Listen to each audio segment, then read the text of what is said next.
Hi everybody, this is Omar Torres with My Therapy NYC, and today I'm going to introduce to you 5 tips that you can use in order to make sure that you use dating and hookup apps in a healthy way. In a world where app usage is becoming more and more prevalent, especially when it comes to dating, there is a growing concern around what's considered healthy use and what isn't. So today we're going to break it down to ensure that your app usage is safe and healthy. All right, so let's get started with tip number 1, which includes limiting your app usage overall. There are 2 really great ways that you can do this. One is by turning off your notifications, so that way you're not tempted to check out the app once you're notified. And 2, which may feel a little bit more difficult, but it is particularly important, which is to commit to not using your apps in the presence of others, meaning friends, family, coworkers, etc. By following the first tip, you'll ensure a reduction in overall app use. Tip number 2 involves not internalizing other people's behaviors.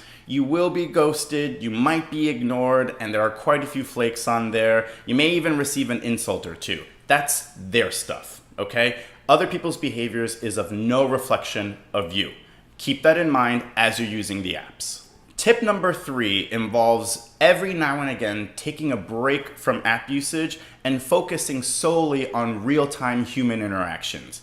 Every once in a while, you'll need to take a break from how exhausting app usage can be, and to make sure that you're still cultivating relationships with friends, family members. Plus, it's always nice to meet someone that you might be romantically interested in out and about.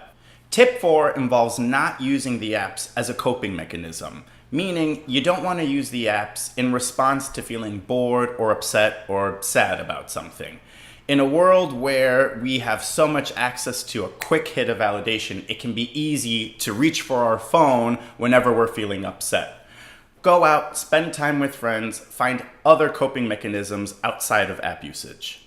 And lastly, tip number 5, don't get caught up in negativity. Be sure not to stigmatize, insult, or shame other people.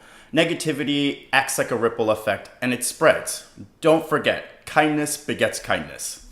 All right, everybody, thank you so much for listening. And as always, if you're interested in more resources such as videos or articles on how to live a happier and healthier you, please visit our website at mytherapynyc.com. Take care. Bye.